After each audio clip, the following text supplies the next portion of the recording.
What's up, everybody? Welcome to the Kinda Funny Gamescast for Wednesday, October 23rd, 2024. I'm one of your hosts, Greg Miller, alongside Forbes 30 Under 30, a.k.a. What is the sweatshirt? What's the bit? What are you doing? There's no bit. Literally, it's like... What are you doing? What are you doing to me? It's the end of October. I had this whole conversation with Tim about like when it's too early to start celebrating Halloween. And he's like, he's sick of the fact that we have starting at the beginning of October, we have like the intro for KFGD. Yeah. What's wrong with we're 7 days away from Halloween? Can I not wear the sweater? It's just so out of character for you. Like, I know you got these sent free 4 years ago for a bit on the show. I like to switch up the I saw you earlier, you weren't wearing it, and you come in with your shit-eating grin wearing it. Something's afoot, Barrett. Something is afoot, Barrett. My liege, how are you doing today? No, we're not doing doing anymore. good, Barrett. How are you doing? We got rid of the bit. We got rid of the bit over there. I just like the sweater. I never have a chance to wear it, so I'm looking for a chance to wear it. Okay, fair enough. That's fair enough. I'll allow it. What do you consider, this is going to be a dumb question, but stick with me. What do you consider Halloween week? Because I was having this conversation / argument with my friend Katie, because we're like, oh, we got to go out for Halloween. Yeah. And I was saying that we got to go out on a Friday night. And she was like, yeah, we'll go out next Friday night. But Halloween is Thursday. So like, yeah, Halloween, you have to go out before Halloween. Which is what I was saying. The weekend before Halloween would be Halloween weekend, unless Halloween falls on a weekend. So I'm like, we had our wires crossed, because I was like, oh yeah, we'll go out on Friday, yada yada. And then like way later in the conversation, you want to go out November 2nd in costume? That's what I was saying. I was like, we're not going to go out on November, like in costume. Nobody wants to celebrate All Saints Halloween. Day, that's the only day you go. Yeah. On the what now? All Saints Day. All Saints Day. My Catholic school, we didn't dress up for Halloween. We dressed it up for November 1st on All Saints Day. And you came dressed as your favorite saint. No way. Yeah. You didn't have a favorite saint? Oh, no, you wanted to, like, there was like 19 St. Francis's, you know what I mean? Okay, so you had to pick one and be like, all right, I'm going to dress up as this guy. Well, I mean, Poe is always St. Patrick, right? Drove the snakes out of Ireland, is like the only claim to fame. This is a very packed show. We don't have time for this. I'll get you through all of the rigmarole really quick. Remember, this is the Kinda Funny Gamescast. Each and every weekday, we come to you with the biggest topics in video games, whether they be reviews, previews, or just things that are happening in the video game world. We discuss them with you live on twitch.tv/kindafunnygames, youtube.com/kindafunnygames, and later on podcast services around the globe. If you love what we do, support us with a Kinda Funny membership. You can pick one up on patreon.com/kindafunny or youtube.com/kindafunnygames. If you're watching live, use the YouTube super chats to be part of the show. Housekeeping for you. It's a jam-packed day because we're all about live talk shows here. You already got God of War TV news on Kinda Funny Games Daily. Immediately after us, in about 50 minutes, you're going to get us reacting to the Fallout broadcast. Is it just Fallout 76? That'll make me happy. Is it something more? That would make me very happy. And then after that, it's an NVIDIA-sponsored stream of Alan Wake 2's DLC, The Lake House, with me and Andy. If you're a Kinda Funny member, you can get today's Greg Way in the afternoon. Chat, let me know what I should talk about. I still haven't recorded it, so it could be anything. Thank you to our Patreon producers, Carl Jacobs and Delaney Twining. Today, we're brought to you by New World Eternum, Phasmophobia, Marvel Snap, and Shady Rays. We'll tell you about that later. For now, let's start with topic of the show. Blessing? Greg. Last week, we lost you in the second half there. You had to fly to New York City to go to New York Comic-Con and host the Secret Level panel. Yep. Level. I screwed up level. Let's keep moving. Mm-hmm. The Secret Level panel. Yeah. What was that like? It was really cool. Yeah. Of course, shout out to the Kinda Funny best friends that came through and were in the audience, because there were quite a few of you. It was fun to go up there. Obviously, I'm introducing Tim Miller, I'm introducing Dave Wilson, the creators of the show, right? Yeah. And I forgot to even introduce myself, because I'm like, everybody's here for them. Yeah. And then I sit down and into my first question, I was like, I should say who I am. So in a transition, I was like, by the way, for those who don't know me, my name is Blessing. I'm part of Kinda Funny. And then as soon as I said that, there were cheers, and I was like, "Oh snap!" I didn't realize that there was a handful of people that are here to see supporting you or whatever. Yeah, I don't care about Tim Miller. Yeah, and so that was really cool. The panel went really well. This was the panel that for me I think cemented that I really love hosting panels, and I really love being in front of a live audience. That's honestly where we're going today. Is we're talking about your panel experience, but I do want to talk about the art of the interview, what it's like for you doing it at this part of your career. And then, of course, show and interview we did yesterday with the Fear of the Spotlight people in a sponsored stream, because obviously I'm going to talk about interviewing as well. Barrett, can you throw up the first tweet I have in the doc, if you have the doc open, which is Bless on stage with the panel? Because, you were really good about your social media. And I see you out there experimenting. You're still doing the Twitter, but you're over there on the threads. Threads are for your nonsense thoughts, I feel like. Twitter, you're putting up the... Twitter's just for the retweets. If there's any official thing, I'll retweet it on Twitter. Yeah, of course. But you put up this tweet where it is you on stage with the panel. And I shouldn't even say you didn't do this. This isn't even you, right? You retweeted this. This is from the Secret Level account. And I guess we should also... Blessing, what is Secret Level? Oh, yeah. Secret Level is the upcoming TV show coming out from Blur Studio. 15 episodes, right? Yeah, 15 episodes. It's an anthology series, anthology animated series. Every episode's based off of different video games. So you're getting like different short stories. Of course, throw it back up there. Sorry, Barrett, as I walked over getting it up there. You put up this. You look like a natural. This is from the official Secret Level account, right? They're clicking through. They got all these great shots. It's just the three of you on stage, which is always not intimidating, but cool. I always like an intimate panel versus getting up there and doing an interview with 15 people in the entire cast or whatever, because then it's like, well, there's not even time for me to ad-lib anything in there. But then I appreciated this thread you put up, which is basically about imposter syndrome. It's the next link there, right, Barrett, if you can toss that one up, where you're basically like, I can't believe they let my awkward ass host Secret Level, Cyberpunk, and Disney/Marvel panels in front of a live audience, LMAO. Yeah, which is... Like legit to how I feel, right? The fact that I don't know what these folks see in me that makes them be like, oh yeah, let's have him host the thing that is high stakes isn't the right word, right? Because like it is, I guess like important panels or like panels that feature people that are high up in their field that are doing these really cool creative things. Especially when you talk about Disney and Marvel, that felt high stakes, right? I'm I don't want to miss a beat, but like for Secret Level, and I think for Cyberpunk, actually I can't remember what Cyberpunk, but for Secret Level, it's not like that's being streamed live or whatever. That was just for people in the room. So what if I trip over the stage and fall off? Like what? Somebody's gonna tweet about it. That's about it. But like it's still like a mind blowing thing that people are willing to like reach out to me to do that. And it's really cool because one, like I mentioned, I really enjoy doing it, and then also like, especially coming off this Secret Level one, it does feel very natural for me. And I think that comes from a lot of what we do here. Of course. And I think the opportunities you're getting from being here to do it every day at ad-lib, you know how to talk in a way most people don't, let alone work an audience that maybe isn't in the room, but it is the chat and this, that, the other. But yeah, I appreciate it so much that you put up this tweets. And then one of the things I heard you say in the office, I think you're talking to Raj, was just like, fucking killed it, man. Like I'm good at this. Like the fact that you aren't still like, oh man, I don't know. Can I do this? Can I not? You understand how to do this now and you're good at it. Yeah. So how do you approach something like Secret Level? Like, every panel is different. I've hosted dozens in my career. Sometimes it's a giant binder of questions. Other times it's like, here's a microphone. Do whatever you want. What was the breakdown for this one? Yeah. So it's been fun now doing multiple of these where it feels like the way that PR and the people producing the show handle it a bit different. Some of them are very hands-on. Some of them can be very hands-off. Disney, Marvel, for example, they're very hands-on. Very hands-on, I imagine. Yeah, and that was even that. Well, I guess you did the panel, right? But there was also the time you did like the presentation. Yes, and it was all connected, right? So I did the Disney Marvel showcase, and then that was connected to a D23 panel that I hosted. That didn't go live. There are clips of it, but for the most part, that was again for the audience in the room. And for that, there was legitimately a teleprompter, and like I had notes and notes of things that every single thing they wanted me to hit. Granted, I went off script a lot. Hell yeah, you did. That's what I do. That's the Greg Miller special. Yeah, because I'm like, a lot of times I'll look at the questions and I'm like, I got better questions than these questions. Yeah. This one for the Secret Level panel was very interesting because I felt like they were more hands off. Like they had suggestions and things like that, but for the most part, like the way I did it was they sent me screeners for the show, probably about 8 episodes. I only watched about 6 or 7 of them just due to time. Sure. But watching through each of the episodes, I then started taking notes on things that like I wanted to ask that were episode specific, but also maybe wouldn't be spoilery or whatever. Yeah. After that, they actually set up a meeting just to do like a hey, let's chat before the panel, make sure we're on the same page, yada yada. And as they're doing that, they're like, oh yeah, here's a document of like suggested stuff that you can ask, but you don't necessarily need to. That's the best partner. I'm always a fan of people hiring us knowing what we do.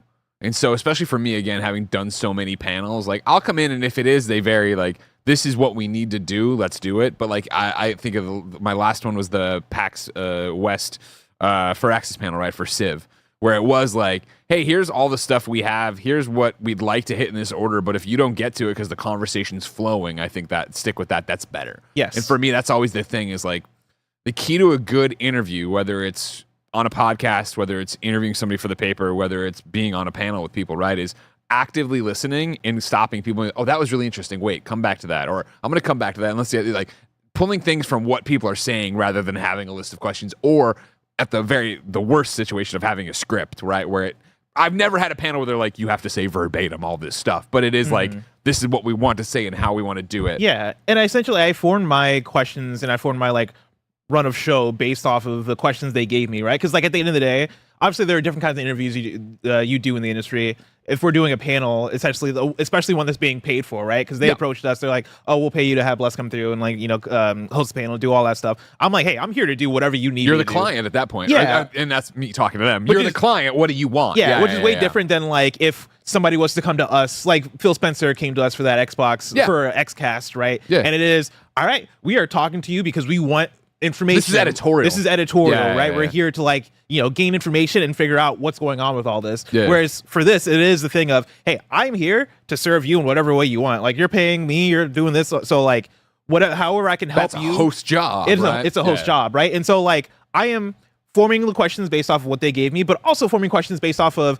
I think, things the audience will be excited to hear, and then also like things I'd want to know and all this stuff, right? But I'm not. And that's why it's such a weird job, right? That's why it's a weird job, and it's been interesting to see you grow into it so naturally. Of like, you look at yesterday's, we did the camouflage stream, right? 2 hours of Batman in the morning with Ryan Payton, all that jazz, right? And that's Meta, a pretty big company. That's a pretty big game for them, and they know Kind of Funny. They know the Kind of Funny audience. It's why they wanted to work with us. And so there was literally 0 talking points. Nobody said or did anything from Meta or Camouflage side. It was like, oh, you're going to play the game and talk to Ryan? Okay, cool. We've seen you do that for free a billion times. This time, obviously, we want to use it and use the Twitch front page and use that kind of thing or whatever. And the nice thing about our job and like us every single day, doing KFGD, doing Gamescast, having the run of show and all that stuff, right? Like the way I formulate it is like an episode of KFGD where I have like, or like an episode of any podcast we do, right? Where I have segments and I'm basing it off of what they're doing. So, and they had a few beats for me to hit. We had like 4 different clips to show. Whenever there's a clip or an asset, right? That's always the most important thing. If you can get to the asset, make sure you're getting to the asset. Yep. And so like literally I have it of like, all right, what is Secret Level for 10 minutes?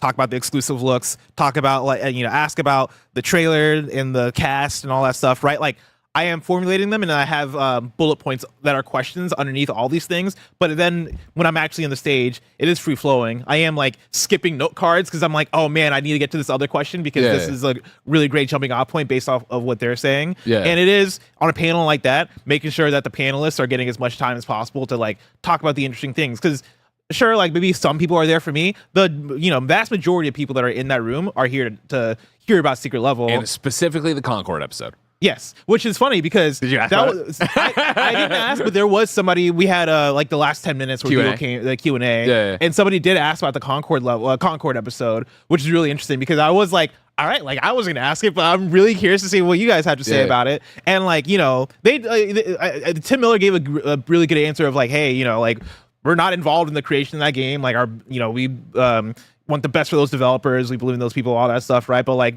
episodes still happening, like all this stuff, right? And like I got to like chime in and be like, yo, out of the screeners I've seen that episode and kind of like give my thoughts on it a little bit in the room. I'm not gonna spoil it for people here. Thumbs up or down? Okay. Like strong thumbs up. From the ones you saw overall, Secret Level thumbs up? Yeah. Okay. Yeah. And that's the thing is like, and I'll say this as a person that did the panel, and this is me now reporting on a thing that was said during the panel. And so I'll say it here, right? And again, I was paid to do this panel. You all take it with a grain of salt. Concord episode, my favorite episode. Wow. Yeah, I really enjoyed it. And so that's hilarious. Yeah. I was like, fuck, that's good. God damn it, what the fuck? Why couldn't the game be this good or whatever? Yeah. And so, really enjoyed doing it. And I would say like every one of these, I'm also learning new lessons, like coming off of the Cyberpunk panel from PAX, right? Sure. Another really good time. But it was the thing of, I think learning from even watching Snowbike Mike of how he gets an audience hype and being like, all right, how do I channel some of that? And it was, do you do the thing? Because like, one of my trademark is I come out and I say, what's up, everybody, blah, blah, blah. And then I'm like, real quick, who's been to a panel before? And then people raise their hand inevitably, and I point at them, and it's a giant room. I'm not singling a person. I'm like, if you raised your hand, you've been to a bad panel. Like, panels are about energy, and they're about excitement. So these people here made a game, they did a movie, whatever it's going to be, right? Yeah. I'm like, they will feed off of what you give them. So we need to practice. I'm like, so when they say something good, and I'll, the release date or whatever, you'd cheer like, and then the audience goes crazy. And then I always say, and now if it was like, when I've had like celebrities on the panel before, I'm like, and now if I had to come out here and tell you, of course, the bad news that Stanley couldn't come today, right?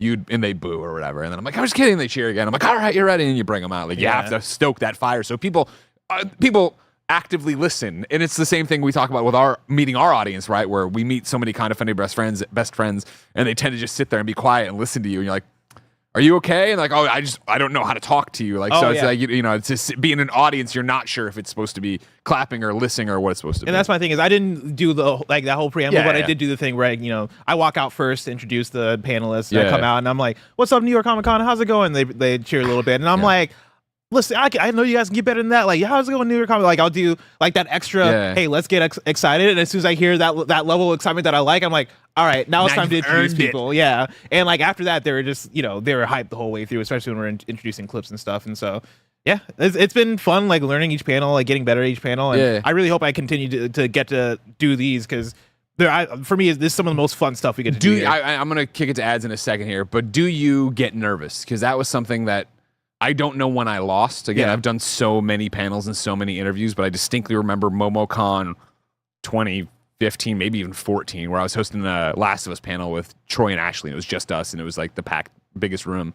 And Ashley backstage was like, "Aren't you nervous?" Because she was like freaking out. I'm like, "No, why?" I'm like, this was the one where I'm like, "Oh, I officially just don't get nervous anymore," because I had a lot of things working against me. Also, my fucking note cards that I had were sticking together because the tape I used. I thought there was gonna be a clock. There was no clock, and I had to hit certain beats at certain times. And so I was like, all right, I don't have that. It was a handheld mic, which is like, I know that sounds like of course, but lots of times there's a podium. You can lots of times it's like, I'll have like a I forget what they call it, but the one that you put on your head. The Madonna mic. Yeah, you have the Madonna mic. Yeah, exactly. But to do note cards with a handheld mic, not as easy as you think when they're sticking together and all this shit. And so I'm balancing all these things, and I'm not nervous whatsoever. Hell yeah. Yeah. I'm proud of you. Thank you. It's awesome to see how far you've come doing all this. Appreciate it. CJ Splitsound, before I go to ad, says, I'm surprised Ashley Johnson said that she's been in TV since she was a kid. She has. And what happens in TV?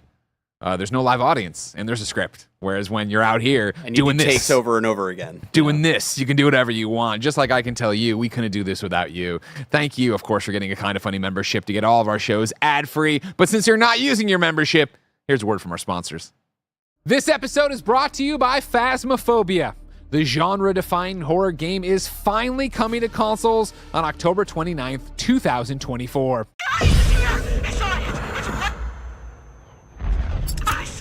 What did you see? Okay, never mind, we're coming.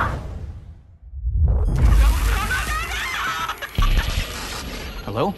That's right, just in time for Halloween, the phenomenon that is Phasmophobia enters console early access on PS5, PSVR 2, and Xbox Series X/S with full cross-play supported across the platforms. Join the already almost 20 million players on Steam, including our very own Snowbike Mike, and get ready for some spine-chilling ghost hunting with up to 3 friends. Making sure you work as a team and utilize your equipment is key to making it out alive. It's almost time, Ghost Hunters. Phasmophobia is finally entering early access on PS5, PSVR 2, and Xbox Series X/S on October 29th. Wishlist now and prepare for the terrifying ghost hunts that await. This episode is brought to you by New World Eternum.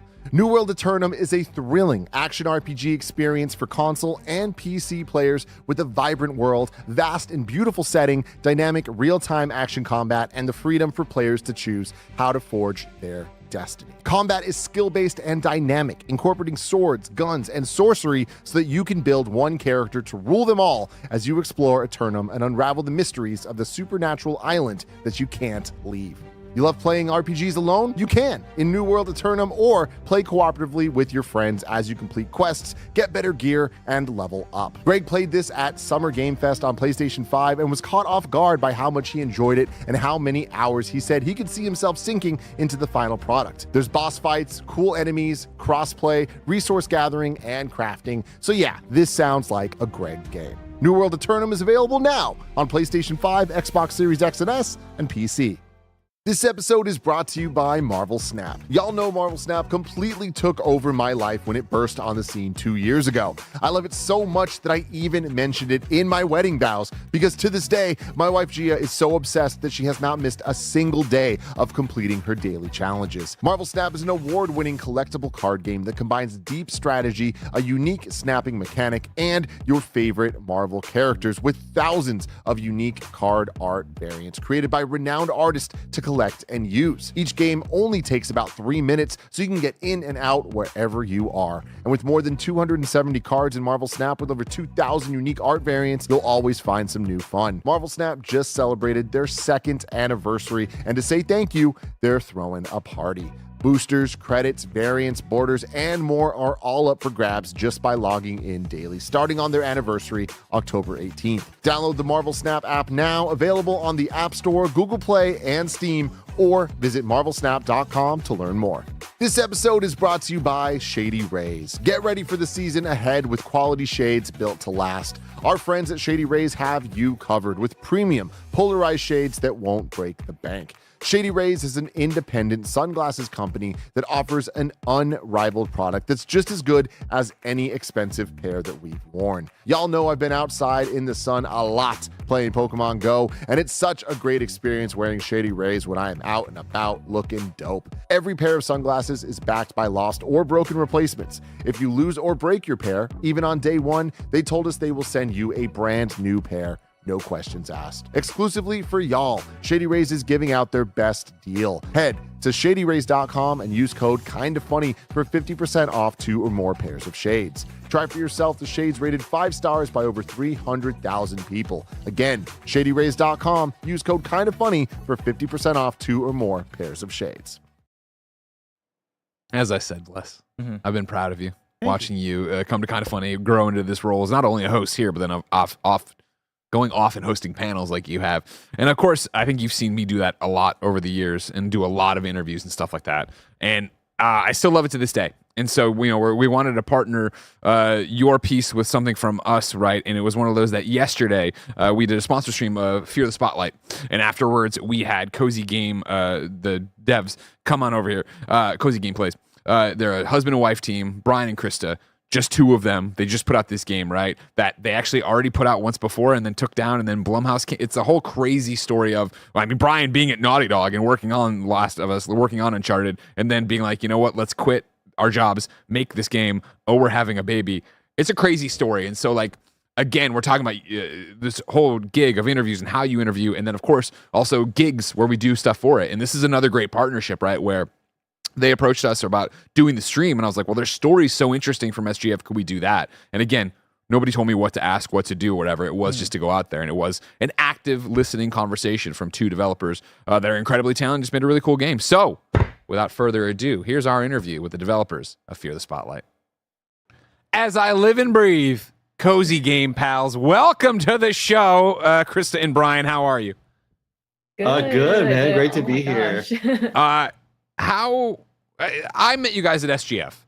Had a great conversation. Loved the game then. Loved the game. This is a little bit of an interesting time warp. We're live recording this on Twitch and YouTube right now. However, it's then being inserted in the Kinda Funny Gamescast tomorrow. So I can see the live chat over here. Gamescast people tomorrow. Hello, how are you? How's the future? We just played it. We just did an hour, Nick and I. I am so happy that the horror elements I loved in the preview are still here, and even better maybe at launch and being a part of this. But one of the things I found so interesting about Fear the Spotlight was your journey to making it. Brian, do you want to start the conversation there of how this game came to be? Oh, man, yeah, it's been a roller coaster. So Krista and I, this is our first game. Before this, we worked studio jobs. I worked in games and I worked at Naughty Dog, so I was making Last of Us and Uncharted. And so when you say it's your first game, you mean it's your first game where you weren't working on a AAA industry-defining title. Got it. I understand. Yeah, it's like the first time making our own game. Yeah. Krista was working. She was an art director at Nickelodeon, so she didn't make games at all. She was doing 2D art before this. And we're always working on someone else's project, and we always dreamed of one day doing our thing. And then there's this thing that happened. It was called the pandemic. Oh, I've read about that in history books. Yeah. So everyone was like asking themselves like, what is life and what do we do? And so we decided to give it a shot, like finally do this thing we kept talking about. Well, our dream life was let's start a family, let's try to make our own projects. So we did both of those things at the same time. We had a kid and we quit our jobs, and then we're like, all right, let's do this. Let's figure it out. Yeah. No stress. Yeah. It was easy. No, we had 2 years of savings and a baby. And we decided to figure out, like, we didn't have a game idea to start, but we're like huge horror fans. Sure. Chris has been like a lifelong horror fan, and she introduced me to horror. So it felt really natural for us to like want to make a game that we can kind of share with all of our friends and family that aren't really horror fans yet. And so we spent 2 years making a version of the game that was completely self-funded. And we even released that version of the game last year. That's when we thought we were finished with it. And Blumhouse found us, and they reached out and they said like they really liked it and asked if they could help in any way. It was a pretty open-ended conversation from there. Our first thought was like, we need to find an audience because we don't know what we're doing. Yeah. So maybe they can help us like get it on consoles or get into more languages. And they said like, of course, but they asked us what would we do if we had more time to work on it as well. And that got us brainstorming more ideas. Like we hadn't really considered it. We knew how much money we had and how much time we had and when we had to stop working on it. And we were super proud of it too. So we kind of didn't want to mess with it at first. But once our brains started getting going with ideas of what we could do, what we could add to it, we found some stuff that we got really excited about. So for the last year, we've been adding to what was the original version of the game. And yeah, what released today is our newly like expanded version that we've been working on with Blumhouse. So then, Krista, what is the expanded version for you when you're trying to, like, I also have questions, I guess, of if I bought it back then, do I get this version for free, or do you consider this a new version, or how's that all work? No, that was something that we really cared about because we had like, a passionate fan base when we did release it. It was only released for like 3 weeks when we did our initial release. Gotcha. And so we made sure that in our contract with Blumhouse that like anyone who bought it before would get this upgrade for free, guaranteed. Mm-hmm. But we see this as like pretty much the full version. We got to expand on the story. The most exciting thing that we could think of to do with the game, especially if we had to take it down for fans who already played it, was to add more gameplay. Sure. So that's what we did. And we feel like the story is finally complete with what we released today. Yeah, it's super weird going back thinking that we used to think the game was done, but now that we see like the whole picture, it's like I couldn't imagine it without the new stuff that we added. So one of the things we have done here is we've dove in, we're talking about it. We're coming off the stream, but for people who are watching the Gamescast, Brian, what is the elevator pitch for Fear the Spotlight? Fear the Spotlight is our selfish love letter to horror. It's all the things we like about horror. It's like slow, creepy atmosphere, very Silent Hill inspired, very much based on our like nostalgia for the games we grew up, the horror games we grew up with. So it's got like a PlayStation inspired look. It's very Resident Evil inspired, very much in the genre of like survival horror, but not really actiony. It's more accessible than that because, like I said earlier, we're really just trying to get our friends to play more horror games. So it's a little more inviting, a little bit less gross than some horror games can get, even though we like that stuff too. It's like a little too hardcore for like a newer player. Yeah, so it's everything we like about horror. So, Krista, you introduce him to horror. How do you go about introducing him to horror, bringing him up to speed on this, a genre I love so much? Just, by force. We're around each other and like, these are the movies on my list. Are you interested in watching these? And then I start getting a sense of what he's into. So I start catering those lists. So like, oh, okay, you're into the James Wan movies. Okay, let's watch more of that's these smart. And these kinds of things. but I'm watching like anything and everything, like, you know. Yeah, for me, the first time horror like really clicked in my brain was watching The Conjuring. The Conjuring just like Nick. Nick just talked about that in the stream. That's what they brought him. It's so scary. Yeah. It's so fun. Yeah. It's like it feels like a roller coaster ride, and I think we really try to capture that feeling in our game too. Like even though it's like a slow, atmospheric, methodical game, there's always like a new place to discover or new like we're always trying to keep it fresh. Like the puzzles are different constantly, the locations are different, the story's always moving. We try not to just ever fall in a rut where you're just doing the same thing over and over. And for a small team, like just 2 people, small team, like literally like the second to last smallest it could be. Yeah, for sure. Yeah, it's like you usually don't see that from a small team because it's like we're making content that you see once and then move on from. Yeah. Like usually from a small team, small indie team, you'll see like very replayable games. Or they're smarter than us. Yeah, they're smart. They're not. Yeah, they don't just throw away work once you've seen it. So it was very ambitious for us to do it, but that's kind of what we love about horror is not really knowing what's going to happen next and always having something new appear. Sure. And having the player be a little bit insecure about how to approach what they're seeing. Well, I think that's what's interesting about playing it is, like you can see the homages to everything you're talking about, whether it be Silent Hill or Resident Evil, of get this to open this to do that. Yeah. But like when Nick and I got to the fuse box puzzle and made a bunch of fools of ourselves there with amperage and whatnot, like that was not what I was expecting based on what I had played at SGF, right? What I had seen in trailers. The fact that you're going through and keeping it that loose, I think is pretty impressive. But a question I want to double back to is about how you guys work together, because of course, Brian coming from Naughty Dog and working on all these amazing games. Okay, you're the development side. Krista, you're coming in from Nickelodeon art. I get that, but how does doing 2D art then come over to making a video game for you, Krista? I guess is it concept art and then Brian's making it happen, or are you all actually in there building the assets?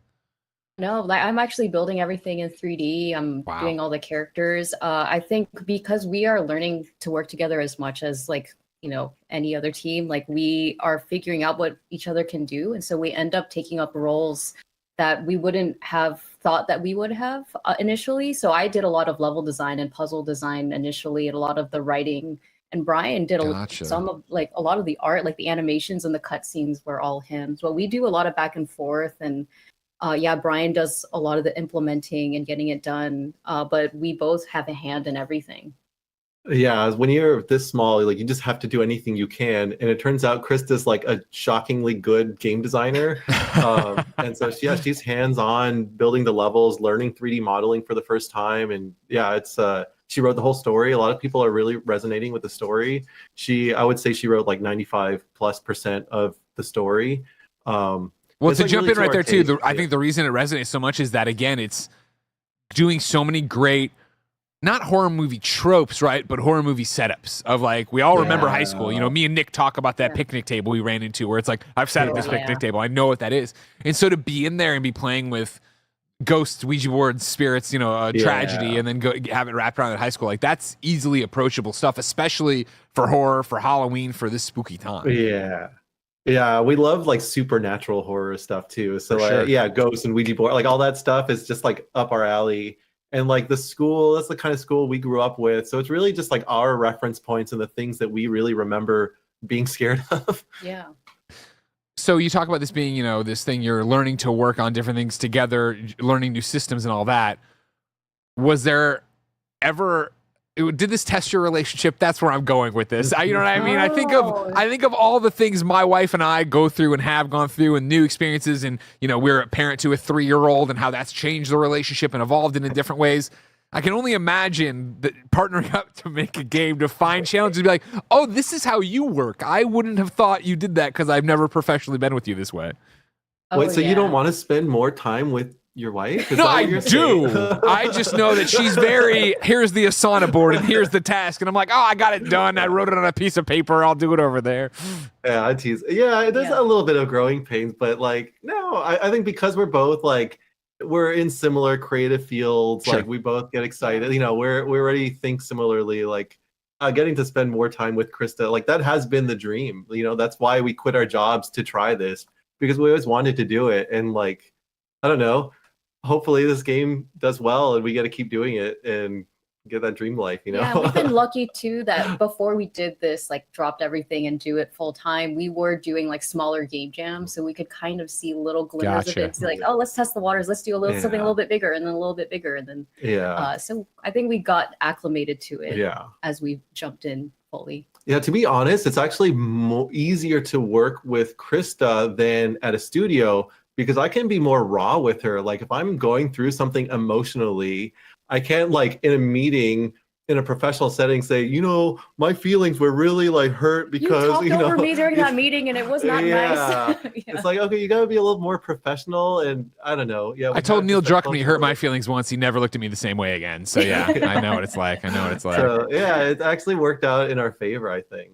That's awesome. I'm glad it did. And I'm glad the game seems to have been working out in your favor. The fact that you're like, well, we had 2 years of savings and we jumped in to do this, like, that's a crazy thing to say, that you saved up for you had 2 years. Like, what was your plan if the game didn't hit? And also, like, you launched it to a smaller fan base. You were talking about a fervent fan base that was in there. Like, was that enough to make it a success, to make it that you were like, what was the plan before Blumhouse enters the conversation?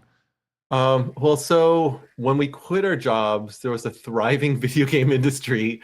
So remember those days? Remember those days? Remember that? We had savings and we were thinking like, oh, we'll just give it a shot and try it, and then we can go back to find jobs again. Sure. So that was always the plan. We really wanted to do it just to see if we could, like to see what would happen.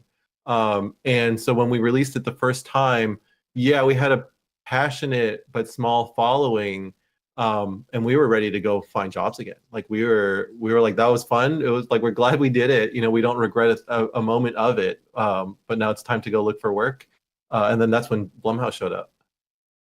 How's it been working with them, and how was it for them entering the pitch to do this? Because again, you heard me on the stream talk about it. You've seen me on the SGF coverage or whatever the thing was. I always lose it. SGF, right? Where it was like, they came out, they made the announcements. I'm like, this is such a great idea as a horror fan. I want smaller, weirder games. Like, what was the pitch from them originally?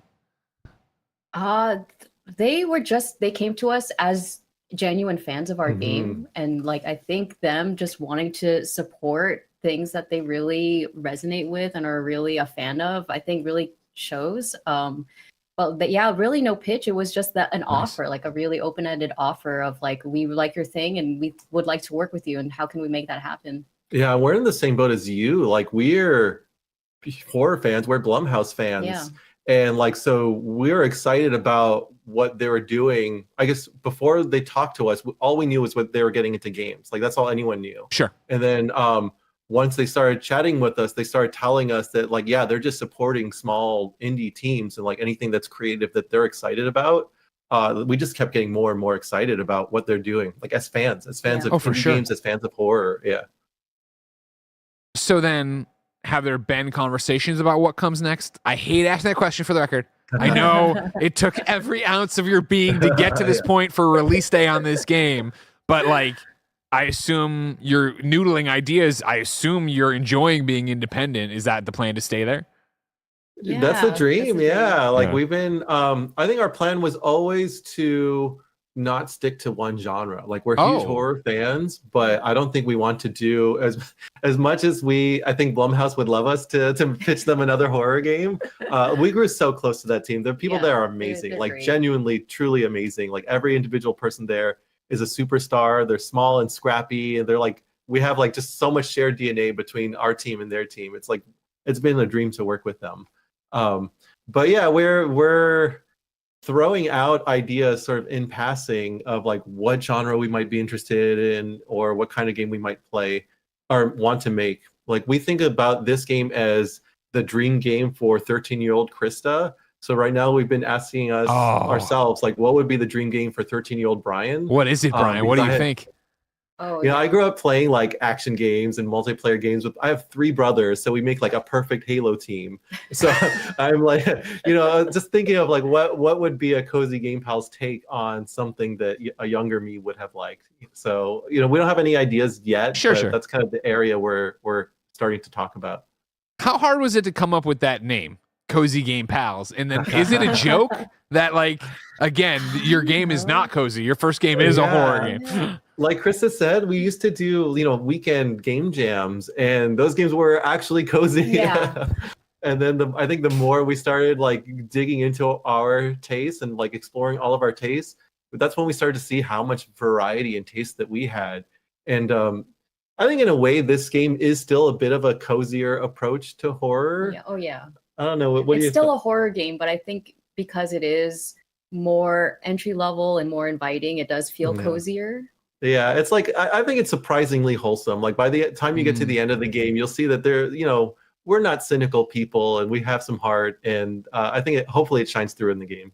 Well, for sure, I think one of the things, as Nick was talking about out there, right, the nostalgia we all have for the 90s, to have that with the aesthetic of the game, the art of the game, then obviously being 90s related to the story, like, I feel like that, while scary and survival horror, is also, hey, guess what, that is pinging on what you remember and what you love. And Nick was like, oh man, even though we have the fog machine in there, he's like, imagine playing this at night with the lights off. And it's like, yeah, I think about that in the glow of the television set, and I think about me in high school playing games with my PS1, right, sitting there and doing that.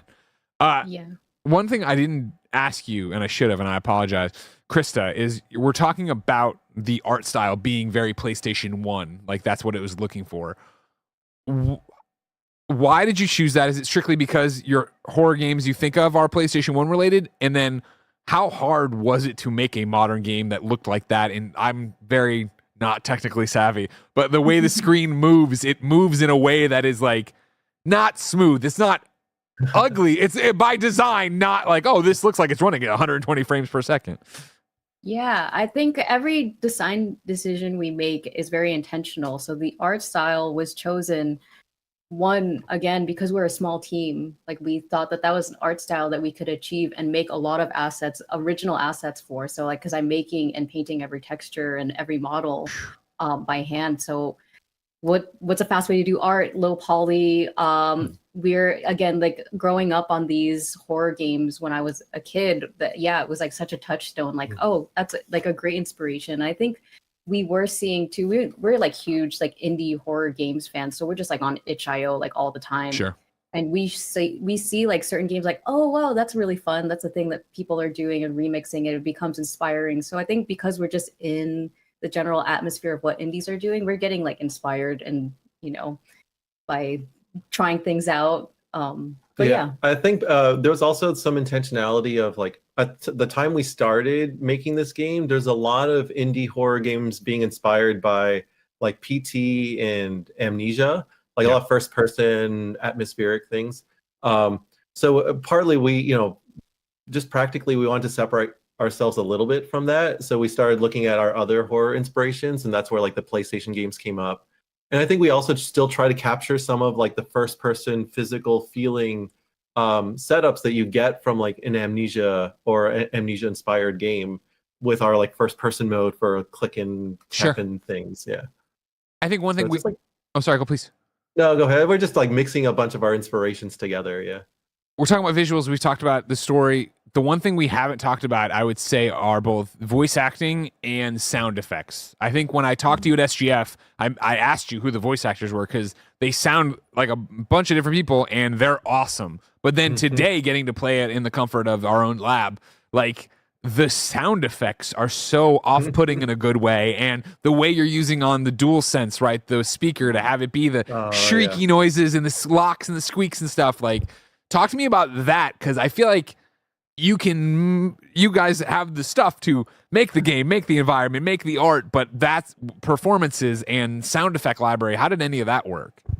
Well, we got so lucky with our voice actors. Like we're doing all this for the first time, and we're seeing like, okay, how do people hire voice actors? And like, make a casting call on Twitter. Is this a Google? Okay. Is this what you did? Did you Google how to hire? We did exactly that. We Googled it, and we put a casting call on Twitter, and our main leads applied for our casting call, and we just chose what we thought were the best ones, and they were completely amazing. Wow. Yeah, it's shocking how many talented people are out there when you just like ask, like, hey, you guys, if you want to do voice act in a game, like we were really sifting through just dozens of like really great actors and trying to find what not who's the best actor, but who just fit our game the best. Like what was like the tone that we were looking for. And yeah, we're so lucky to find the actors that we did. Like they're also pretty just aligned in like with us in terms of attitude. Like they're new to their careers and they haven't really done games before, and so it was like we're all in the same boat of trying this for the first time, and That's awesome. It's just been amazing. Yeah. And so you talked about, this starts from a little time in the pandemic, and obviously we've been going for quite some time. Were they recording this in like their closets and sending you audio files? Or yeah. Pretty much. Yeah, they had home recording booths because they had worked on other projects and did voice acting before. Yeah. But yeah, we just did like remote like video record sessions and like asked them to teach us how to direct them. Like what do you do usually? what does a director do? And they really stepped us through the whole process, and it's really helpful. We learned a lot from them. Yeah. And then such a nerdy question, but so did you sign up for one of like the sound catalogs of effects and stuff? Yeah, we just found a bunch of like catalogs, like some for we actually used a lot of sound libraries for like movie trailers and movie scores and stuff. And then we kind of tried to dynamically like pull those into the game. So we're triggering like scary trailer sounds in the middle of our game. And some of our monsters are just like whatever weird noises we can find. And like, just as long as we can remix it to the spot where it feels right to us. Like, again, we have no idea what we're doing. So the best we can do is like throw something in there and iterate. Like if it sounds bad, try again. And if it sounds a little bit better, move more in that direction. If it sounds worse, move in the other direction. Yeah, all the sound was Brian putting it all together. I think because he's putting the gameplay and how it feels on the controller and how it feels with the sound, he's trying to marry all these ideas together, and he does such a good job making it cohesive. Yeah, it helps that I'm like I'm a coder and a designer, and so because I know like from a technical perspective, when is any like gameplay event happening, like a finger move, which means like some progress is made in the puzzle, or an enemy becomes aware of you, or enemy appears on screen for the first time. Like I already know what the code is keeping track of, so I can just hook up sounds to every possible piece of logic I can think of, and then it just ends up, you just really start adding and adding and adding until it stops sucking. Well, I don't think it sucks. I don't think you have to worry about that. I mean, even the animation in that where we were opening the fingers to get the rose, like that enough was creepy, and it was just peeling back fingers of a statue. So you're doing just fine on being creepy, let alone anywhere you want it to. Oh, cool. Thank you. And it's so weird because we don't know what's creepy anymore. We've been staring at this thing for so long that we just have to trust that at some point we thought it was cool. So that leads me to my final question before I want to just ask you if there's anything you need to talk about. What does today feel like? You are a 2-person development team. You left your jobs, you did this thing, you decided to have a kid in the middle of it too. You had the savings, blah, and then like Blumhouse comes in this very, I would say, and correct me if I'm wrong, unheard of story of you publish the game and then they're like, yo, we like this game. Can we actually give you more money to make it better and publish it again? Like you are finally at the end of this journey. Like what does today feel like for you, launch day, where everyone can go buy it, and they should right now if you're the Spotlight? It's surreal, man. Yeah, really today is launch day, and I don't think it's fully sunk in yet. I think, like you said, we've been working to the last minute to try to get anything we can done for this game. And yeah, now that people are discussing, like I still don't believe it. People are saying good things about it, and the reviews are positive. And like today, Shuhei Yoshida changed his profile to be Fear the Spotlight and his banner and stuff. Like the best. We didn't ask him to do that. He just did it. Yeah. It's crazy. I don't believe. Yeah, it's so weird. It's really weird. Shu's the man. Then before I let you get back out there to bask in your reviews and of course probably check for bugs and do anything else that people are reporting, Krista, is there anything you want to say? Is there any question that people in all the interviews you've done haven't asked you that you want to talk about? And Brian, I'm coming to you with the same question. Oh, the things that we haven't talked about. I don't know. I think people have been pretty great at asking questions. I think I'm like a very nervous person. I never know what to say. But you've been great. Thank you. I think like if you are unsure about playing this game, I think it's for people who might not think that they can play a horror game. So if you've never played a horror game before, I think this would be like a really great first horror game. If you like horror movies and you don't really play a lot of video games, I think we try to make this experience for those people. So I think if you're a scaredy cat, please try out our game. Brian? Yeah, I think I don't know. I get really excited when people actually play the game because like it gets fairly personal. Like when we made the first half of the game, what is now basically the first half of the game before Blumhouse jumped in and let us make, we basically doubled the game after Blumhouse showed up. That gave us a lot of confidence to get a lot more personal with our writing. So when people actually get to play it and respond to the characters and their conversations and stuff, that's just like my favorite part, when people get to talk about what's going on with the characters and what they're thinking and feeling. And the fact that like the reviews and people who have played it so far are actually responding to that has been wild. Like that's been like the most fulfilling thing. Well, awesome. Congratulations to you both, and thank you for taking the time out of launch day to come talk to us. Yeah. Thank you so much for having us. Yeah, this is a real joy. I've been a long time fan. Anytime. Oh, real. Well, thank you. Hold on a second now. Thank you. No, I'm kidding. Fear the Spotlight, everyone, is available right now. It is on Steam. It is on PlayStation. It is on Switch. It is on Xbox, which means you should pick it up wherever you would like to, even though we know PlayStation has trophies, so you should probably pick it up there. For now, again, Time Warp. We're going to kick it back to the Gamescast in the future for people to enjoy. And we're going to say goodbye right now to our Twitch/YouTube live viewers and remind them that they can go watch right now the happy hour, which we're doing over on patreon.com/kindafunny. But I digress. Until next time, here's the Gamescast. I was so young. I was so impossibly young back there. Thanks, bless, and thank you all for watching this episode of the Kinda Funny Gamescast. We're gonna end abruptly, because of course we're gonna react to that Fallout stream in 4 minutes. So you can go watch that live reaction later on youtube.com/kindafunnygames, or no, that's where you watch it. If you're watching live, stay on Twitch. YouTube, there'll be a new link. Of course, podcast services around the globe. We'll be back tomorrow with the biggest video game topics on the Kinda Funny Gamescast. But until then, it's been our pleasure to serve you.